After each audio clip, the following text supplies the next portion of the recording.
Hi there, my name is George Rising. I'm the distance math teacher for the Kenai Peninsula Borough School District. In this video, I want to focus on first my chart and then my plan and how this ties into how I'm planning to improve my distance math courses for the district. So my big goals here are to build more real, relevant opportunities for students, but not just one example, giving them the choice of saying, hey, here's examples of quadratics that I want you to explore from the real world or to go find on your own or to come up with your own option. And then also, I talked about providing open-ended announcements, and I'm not going to get into that in this video, but then asking students to provide feedback for me, again, increasing their ownership of the course, and their feedback is really valuable. When I looked at my plan here, and I have a link to this in the conversation, there's still a lot of pieces I need to put in place, but I'll show you this when I go into Canvas. But again, it's that in a unit, building skill, but then going into real relevant example. And this also lines up really well with this checklist. I've been using Khan Academy and these other external tools, and I'll show you what that looks like here. So prior in Canvas, you can see I have all these kind of assignments, and they're numbered, and some of these, like this is an assignment quiz, these are content pages.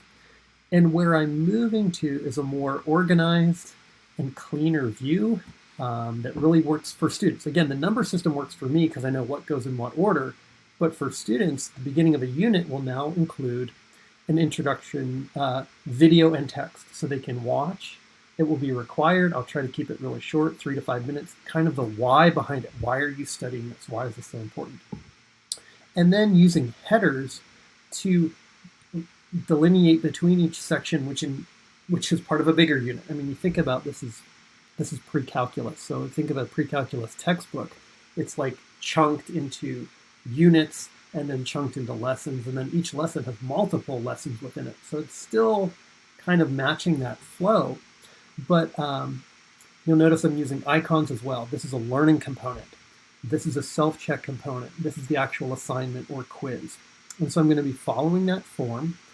And what these things look like, I'm just going to scroll to a prior one up here so you can see, like these are self-checks. And so this is where I'm using,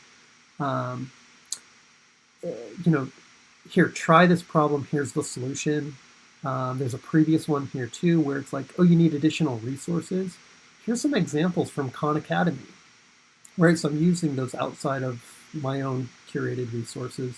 And then furthermore, this is an example of me walking through completing the square.